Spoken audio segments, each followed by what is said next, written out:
क्या मुसलमान भारत में राजनीति कर सकता है या नहीं? बिल्कुल कर सकता है, पूरा अधिकार है। तो भारत मुसलमानों का पहला देश है। तो मौलाना क्यों मना कर रहे हैं? मौलाना क्यों मना कर रहे हैं फिर? मौलाना इसलिए मना कर रहे हैं, मैं आपको इसीलिए कह रहा हूँ, मौलाना यूँ मना कर रहे हैं कि वो एक NGO चलाते हैं।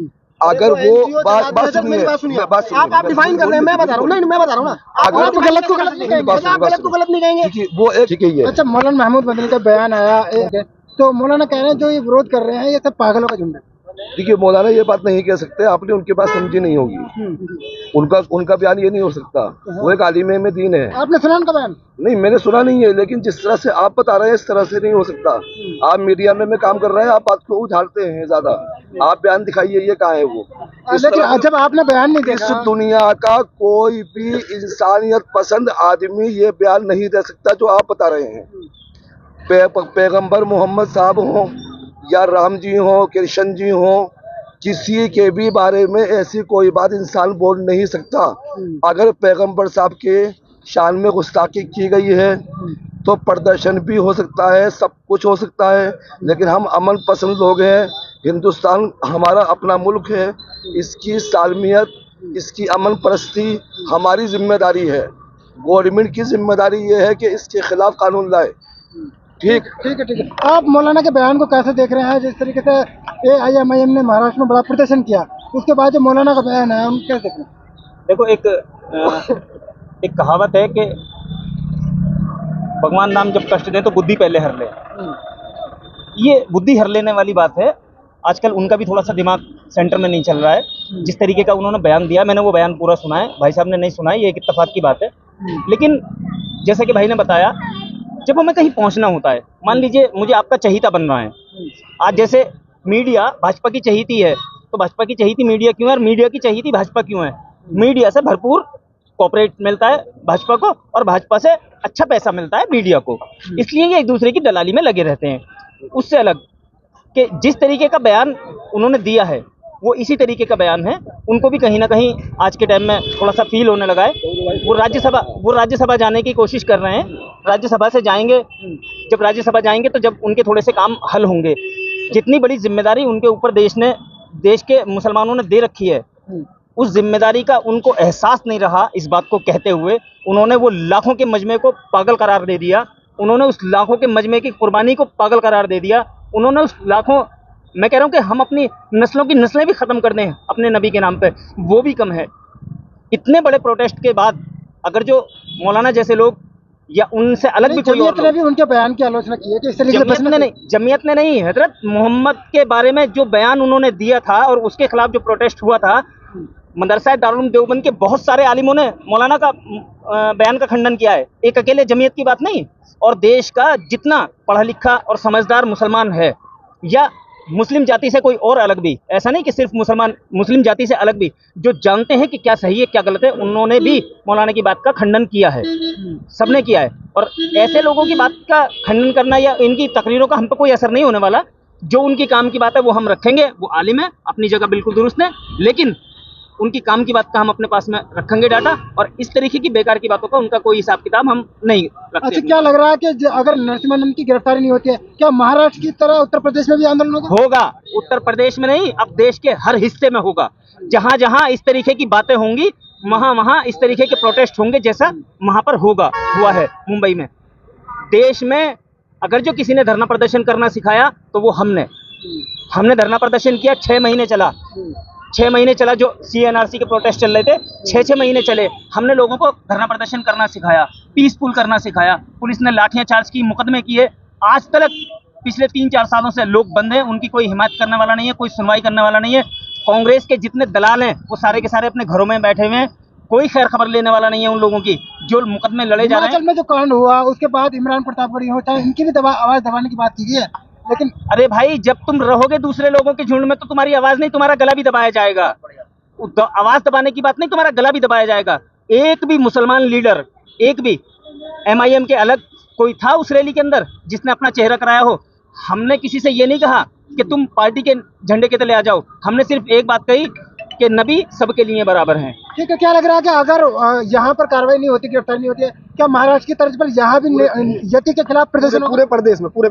पूरे प्रदेश में होगा। ये तो हमारी पार्टी का शीर्ष नेतृत्व तय करेगा। वो भूमिका क्या रहेगी आंदोलन की, लेकिन 100% तो मुझे उम्मीद है कि पहले तो हमें अपने जिला प्रशासन पे ही उम्मीद है कि उसको गिरफ्तार करके और संगीन धाराओं में जेल भेजेंगे, लेकिन 1% कोई चूक हो भी गई तो उसकी नींद जो तोड़ने का काम है वो पार्टी करेगी, और मतलब इस हद तक करेगी कि अगर हमारी जान भी चली जाए तो अल्लाह के नबी की शान में आने वाले कल में कोई गुस्ताखी ना करे। क्या लग रहा है कि आपने मौलाना महमूद मदनी साहब की जो बात कही थी, मैं आपको समझा दूं क्या है। जमीयत एक समाजी तंजीम है, एक NGO है, और नहीं, ऑल इंडिया मजलिस जो है, बात आप मेरा बात तो सुनिए, क्या मुसलमान भारत में राजनीति कर सकता है या नहीं? बिल्कुल कर सकता है, पूरा अधिकार है। भारत मुसलमानों का पहला देश है। तो मौलाना क्यों मना कर रहे हैं? मौलाना क्यों मना कर रहे हैं? मौलाना इसलिए मना कर रहे हैं, मैं आपको इसीलिए कह रहा हूँ, मौलाना यूँ मना कर रहे हैं कि वो एक NGO चलाते हैं।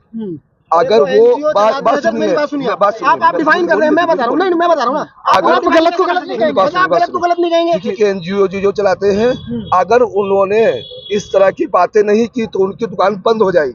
मतलब अगर वो अपनी दुकान चलाना चाहते हैं, सिर्फ अपनी नहीं, दुकान चला रहे हैं ना मौलाना महमूद, ये बोलिए। मौलाना महमूद मदनी साहब का जो बयान है वो बहुत ज्यादा गलत है। हिंदुस्तान का कोई मुसलमानों से तस्लीम नहीं करता, ठीक है, कोई भी, ना जमयत करती है, ना देवबंद करता है, ना बरेली नहीं करता, कोई नहीं करता। ठीक है, वो एक मौलवी है, काम कर रहे हैं अपना, उनके काम करने का जो दस्तूर है वो अलग है, और भारत की राजनीति, समाजी, ये सब चीजें अलग है। ठीक है, ये क्या लग रहा है? अरे भाई साहब, सीधा सा लॉजिक है, वो हमेशा सरकार के चहेते रहना चाहते हैं।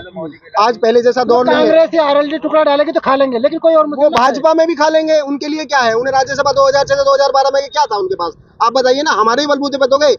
हमने देखा अपने 10 साल पहले कभी भी कोई मामला हुआ, उन्होंने रामलीला में लोगों को बुला लिया, हकूक की लड़ाई हुई, आज हजारों से ज्यादा मॉब लिंचिंग हुई। बताइए उन्होंने कितने मॉब लिंचिंग पे काम किया?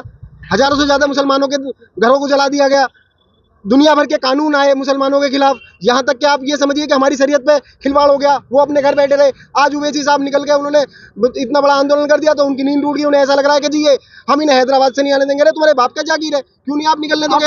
आपको नहीं लगता जैसे कि बीजेपी है, एक निचले समाज को गुलाम बना के रखना चाहती है, इस तरीके से ये काम करते हैं मौलाना? अब देखिए, वो उनका अपना मामला है, हमारे लिए वो मौलाना है, हमारे बड़े हैं, लेकिन हम जो उनकी बात से डिनाई करते हैं, उनका जो बयान है वो हमें बिल्कुल नाकाबिले बर्दाश्त है, और उससे हम बिल्कुल भी एग्री नहीं है। वो हमारे बड़े हैं, कल को उन्हें मतलब मान लीजिए अगर किसी पीसफुल प्रोटेस्ट में हमारी जरूरत पड़ेगी तो हम उनके साथ हैं, लेकिन इस तरह का विरोध अगर वो ओवैसी साहब का या पार्टी का करेंगे तो हम उनके खिलाफ हैं। ठीक है, क्या कहेंगे मौलाना महमूद? पार्टी का रोज विरोध करें, वो हम ये कह रहे हैं पार्टी का रोज विरोध करें, वो राजनीतिक लड़ाई है। ये लोगों का फेथ है अपना अपना, कोई किसी का विरोध करे, कोई किसी के बारे में कुछ बोले, लेकिन जो इस तरीके की बात हुई थी, जिस प्रोटेस्ट को किया था MIM ने, उस प्रोटेस्ट पे जो उन्होंने विरोध किया है, हमें उस विरोध से ऐतराज है, और हम इस तरीके के विरोध का ऐतराज करते रहेंगे, और हम कभी भी इस तरीके के लोगों को अपने समाज में बर्दाश्त करना पसंद नहीं करेंगे। हम तो सिर्फ इतनी बात जानते हैं, हमारी जिंदगी, हमारा जो भी कुछ इस दुनिया के अंदर है वो हमारे नबी के लिए है, हम उनके लिए कुर्बान होने को तैयार हैं 24 घंटे। सरकार का कोई भी नुमाइंदा आ जाए और हमसे कहे इस चौक पर खड़े होकर तुम्हें फांसी लगानी है अपने नबी के नाम पे, इंशाल्लाह हम अपने नबी के नाम पे फांसी लगा देंगे, पूरे के पूरे कुनबे खत्म कर देंगे, लेकिन कोई इस तरीके की गुस्ताखी बर्दाश्त नहीं करी जाएगी। राजनीतिक पार्टी है ऑल इंडिया मजलिस इत्तेहादुल मुस्लिमीन, और राजनीतिक पार्टी का काम होता है लोगों से जब वोट लेती है तो लोगों की हक की लड़ाई लड़ना। जो हमारी पार्टी के प्रदेश अध्यक्ष ने वहाँ इम्तियाज जलील साहब ने मार्च निकाला, वो गिरी को अरेस्ट के लिए निकाला। जब गिरी के खिलाफ 58 FIR हो गई तो उसको अरेस्ट क्यों नहीं किया गया? अब जब हम पहले अल्टीमेटम दे रहे हैं सरकार को कि आप उसको गिरफ्तार करिए, अगर आप उसे गिरफ्तार नहीं करते तो हम बॉम्बे में घिराव करेंगे, जब सरकार ने उसके खिलाफ कोई कार्रवाई नहीं की तो वो 23 तारीख आ गई, हमने उसके खिलाफ रैली निकाली। रैली निकालने से महमूद मदनी साहब को क्या एतराज है? महमूद मदनी साहब मौलाना है, जमीयत उलमाए हिंद के रहबर भी हैं, और मुसलमानों की जब मदनी साहब को जरूरत पड़ी, मुसलमान कंधे से कंधे मिला के जमीयत के साथ खड़ा रहा। इसका मतलब ये नहीं है कि मुसलमान उनका गुलाम है, आप समझिए मेरी बात। वो राज्यसभा जाने के लिए मतलब किसी को भी कुछ भी बोल देंगे तो ये बर्दाश्त मुसलमान बर्दाश्त नहीं करेगा। अल्लाह के नबी की शान में गुस्ताखी हो रही है, हम उसके खिलाफ रैली कर रहे हैं, तो तुम्हें क्या दिक्कत है? जब तुम्हें जरूरत इस मुसलमान की होती है तो जब भी तो यही मुसलमान खड़ा होता है। अगर तुम राज्यसभा गए तो इस मुसलमान की बदौलत गए, जब तुमने बुलाया तो रामलीला मैदान भरने का काम हमने किया। तुम ओवैसी साहब को कैसे कुछ भी बोल सकते हो? अरे वो राजनीतिक पार्टी है, राजनीति करते हैं तो राजनीतिक पार्टी का काम चुनाव लड़ना होता है, और जब हमारी वोट ओवैसी साहब लेते हैं तो हमारे हक की लड़ाई लड़ने का भी अधिकार उनको है। आप कितने कानून पे बोलते हो? आप तो एनआरसी को भी सही साबित कर देते हो। अगर आप एनआरसी को सही साबित कर रहे हो तो जितने एनआरसी के खिलाफ विरोध कर रहे थे लोग वो जेल में, तो उसका गुनहगार कौन है? यानी आप एनआरसी के समर्थन में, और जो लोग वहाँ मतलब लाठियां खा रहे हैं, उनके घरों पे बुलडोजर चल गए और वो मर गए और वो जेल में पड़े हैं आज 3-3 साल से, तो उनका जिम्मेदार कौन है? इसका मतलब आप एनआरसी के साथ हैं, हम एनआरसी के खिलाफ हैं। इसमें एनआरसी में हिंदू मुस्लिम या कोई मैटर नहीं है, लेकिन आप कानून को समझिए ना। आप मौलाना हैं, आप जमीयत के एक तंजीम की जिम्मेदार हैं, आपको कम से कम आपका एक एक वर्ड नोट होता है, आपको सोच समझ के बोलना चाहिए। आज देश का मुसलमान ओवैसी साहब के साथ है। ऐसा नहीं कि ओवैसी साहब मुसलमानों की लड़ाई लड़ रहे हैं इसलिए नहीं, मुसलमान इसी देश का है वो जिसकी बात वो करते हैं। ऐसा नहीं कि वो बांग्लादेशी मुसलमान की बात कर रहे हैं, और जो बात वो कर रहे हैं वो उन पार्टियों को करनी चाहिए थी जिन पार्टियों ने आज तक मुसलमानों का वोट लिया। आजादी के बाद सबसे ज्यादा वोट। अच्छा, यति नरसिम्हानंद ने पहले भी बयान दिए हैं लेकिन गिरफ्तारी आज तक नहीं हुई, क्या लगता है गिरफ्तारी हो पाएगी?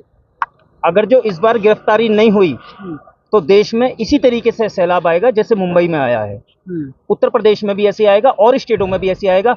हम शांतिपूर्वक तरीके से पीसफुल प्रोटेस्ट करना जानते हैं। हमें किसी ऐसे आतंकवाद की जरूरत नहीं है जिस तरीके की ये आतंकवादी पाल रखे हैं सरकार ने। हमें ऐसे आतंकवाद की जरूरत नहीं है। हम उसी मोहम्मद का कलमा पढ़ने वाले हैं, उसी अल्लाह का कलमा पढ़ने वाले जिन्होंने शांति बनाने के लिए 3-3 दिन के 4-4 दिन के फाके किए हैं, जिन्होंने किसी चीज का कोई गलत बात ना निकले किसी के मुंह से, उस बात का पैगाम दिया है।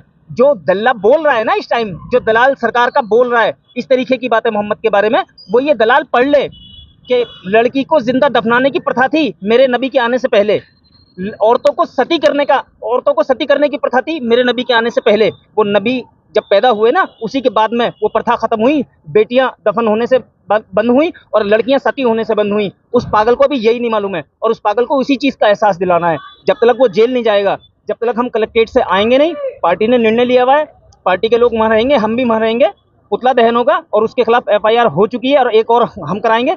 उससे अलग उसकी गिरफ्तारी की मांग कर रहे हैं, गिरफ्तारी होगी उसकी। अगर जो गिरफ्तारी नहीं हुई हम कलेक्ट्रेट को छोड़ के आएंगे नहीं, वहां से आएंगे नहीं, वहाँ धरना देंगे भाई, धरना देंगे वहां पर, उस टाइम तक धरना देंगे जब तक ये गिरफ्तार नहीं हो जाएगा। इसने पूरे गाजियाबाद के अंदर एक आतंक मचा के रख रखा है और इसका आतंक खत्म करना है। अच्छा, क्या नाम है आपका?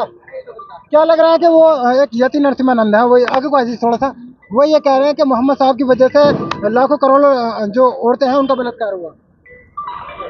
वो एक पागल आदमी है, उसको कुछ समझ में वो जो नहीं आता क्या बोलना है उसको, ठीक है। ऐसे पागल और दीवाने लोगों की बात करना ये बिल्कुल बेकार है, ठीक है। हम यही कहेंगे उनको इलाज कराना चाहिए अपना। लेकिन उन्होंने कई बार बयान दे दिया लेकिन गिरफ्तार नहीं हुई अभी तक। देखिए गिरफ्तारी क्यों नहीं हुई है, कमी है, गिरफ्तारी होनी चाहिए। ये उसकी इस तरह से अमन खराब होता है, ठीक है। हिंदुस्तान की फिजा को खराब किया जा रहा है इस तरह बातें करके, ठीक है।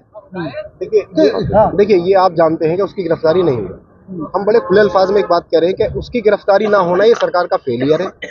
ये सरकार का जो था ना कि गुंडे जेल चले गए या देश छोड़ के चले गए, जो योगी जी का नारा था, उससे ये साफ जाहिर होता है कि इस तरह का भड़काऊ भाषण देने वाला इंसान भी आज खुली फिजाओं के में घूम रहा है। तो इससे साफ सरकार का फेलियर, जिला गाजियाबाद के प्रशासन का फेलियर साबित होता है। तो हमारी माननीय मुख्यमंत्री जी से भी यही अपील है और हमारे कमिश्नरेट के जो कमिश्नर हैं गाजियाबाद पुलिस के, उनसे भी यही अपील है कि समय रहते इसकी जो जगह है वो जेल के सलाखों के पीछे है। कोई भी असामाजिक तत्व इस तरह से बाहर नहीं घूमना चाहिए जिससे कि फिजाओं को खतरा हो। गाजियाबाद अमन पसंद जिला है और यहाँ पर हिंदू मुस्लिम दंगा किसी तरह का कभी नहीं हुआ है और यहाँ पर सब लोग मिलजुल कर रहना पसंद करते हैं। अगर इस तरह का कोई माहौल खराब होता है तो उसकी पूरी जिम्मेदारी जिला प्रशासन की है, जो कि ऐसे भड़काऊ भाषण देने वाले इंसान को, फर्जी साधु को आज तक गिरफ्तार नहीं कर पाई। जी, कुछ कर रहे थे? देखिए मैं ये कहना चाह रहा था आपसे कि जहाँ तक उस पागल आदमी का सवाल है तो हम यही बात कहेंगे आपसे कि वो अगर मोहम्मद सल्लल्लाहु अलैहि वसल्लम को जानता होता तो ये हरकतें नहीं करता। उसको खुद को मालूम नहीं कि मोहम्मद सल्लल्लाहु अलैहि वसल्लम कौन है, ठीक है। मोहम्मद सल्लल्लाहु अलैहि वसल्लम अल्लाह के एक ऐसे पैगंबर हैं जिनके लिए पूरी दुनिया बनाई गई है। अगर वो नहीं होते तो ऐसे इस किस्म के पागल लोग दुनिया के अंदर नहीं आते, ठीक है। उनका अपना इलाज करवाना चाहिए। सेंट्रल गवर्नमेंट की जिम्मेदारी है कि वो इस मौजू पर एक ऐसा कानून लाए, एक ऐसा कानून लाए जो किसी के भी मजहब को ठेस ना पहुंचे, ठीक है। और ऐसे लोगों को उठा के सीधा जो है गिरफ्तार किया जाए।